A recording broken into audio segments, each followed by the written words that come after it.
Dela writes, my MVVs, welcome. Yes, so it is said that the snake that is constantly disturbed eventually shed its skin and leaves. Well, I pray that will be the situation here. It is not a small something, no. We are getting a report that the Ooni of Ife allegedly banned Igbi from the palace after you'd vandalized her BMW out of anger for humiliating the king that way. You know that things have been happening, and the strength of any nation is the youth, the young ones. The strength of any community is the youth. And the royal palace has got youths as well, both male and female, and they have been quiet. Now, why have they been quiet? Because they have been taught how to respect the decisions of the elders. But right now, as things are going, they are seeing that it is better to remove the hand of the monkey from the pot of soup before it turns into a human hand. Oh, hey, hey. They said that after the humiliation, the youths of Ile-Ife, they went to go and vandalize Igbi's brand new BMW that she gifted herself. They say she bought that BMW for, according to what we are hearing, or whether it's the truth or I'm not there, I don't know. They say she bought that BMW for $90,000 and it's a brand new, I don't know, they said it's a new BMW, white, very beautiful BMW. She gifted herself on her birthday. So it was parked in her garage, the back, at the back of her other luxury vehicles. And what they did, they focused on that one because they knew that that one is going to touch her in the Dikoko. That was what they did. And after that, they said a lot of them were waiting for her at the gate to come and enter. The way they were waiting, the anger and everything. Kabiyesi knew that this is going to cause a very serious scandal. And they said Kabiyesi had to call them to order. And Kabiyesi told them that he is on top of the matter. He's taking charge of the matter. And when Kabiyesi told them all of that, they had to lie low, and they said that was when Kabiyesi gave a ban that Igbi should not be allowed into the palace of the Ooni of Ife. So as we are hearing right now, they say that the Ooni of Ife has given a direct order to the security men right there in the palace in Ile-Ife not to let Igbi come into the palace. Like wherever she went to when she is coming back, she needs to return back to wherever she is, wherever she went to. The reason happens to be that the Ooni of Ife feel like, you know, the humiliation is too much.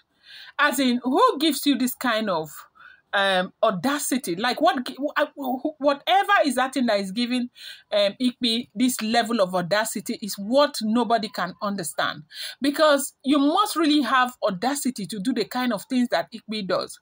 But you see, what happens is that when people like me hear that the Ooni of Ife has sanctioned Igbi is not entering the palace, I don't see it as anything again, because it has been happening over and over and over again.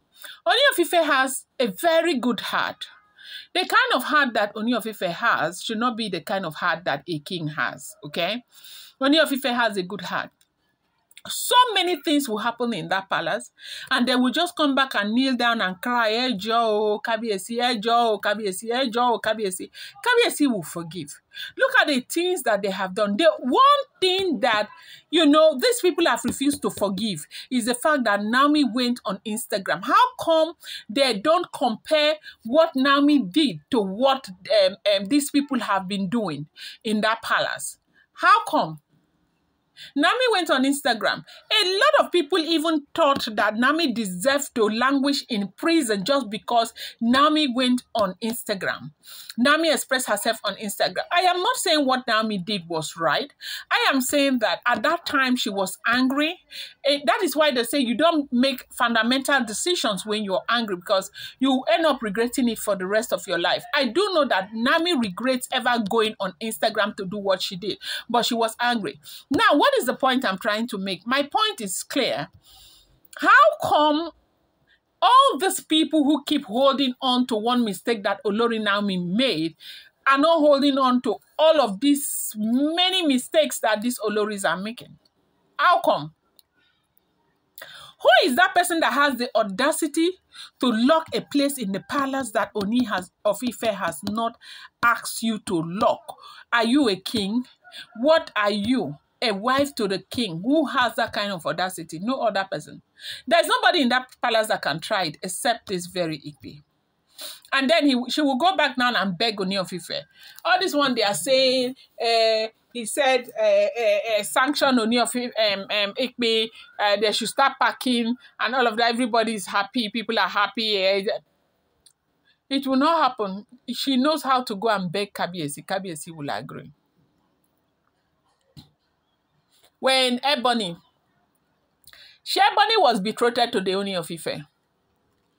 Now, they were in a very beautiful relationship.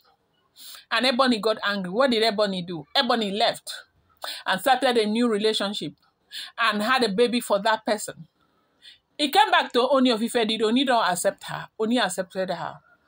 All of you are seeing, a lot of you open your mouth and say Nami doesn't even deserve to be in the palace because of what she did. And what is it that Nami did that is more than what others are doing?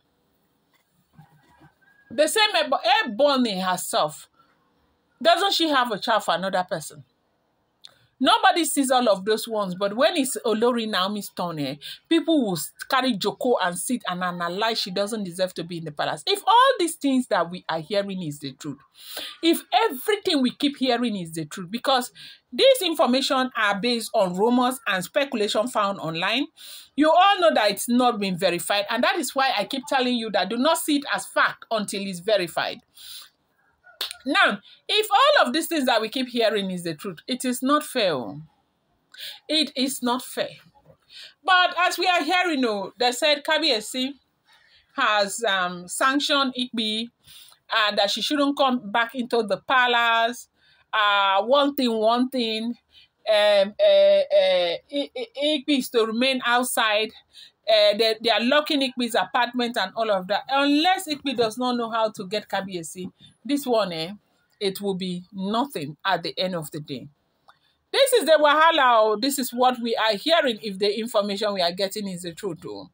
Now, they said these boys were very upset. They went, they carried sticks, they deflected Igbi's car, broke windshield that she wanted to break Laide's own. They ended up breaking her own.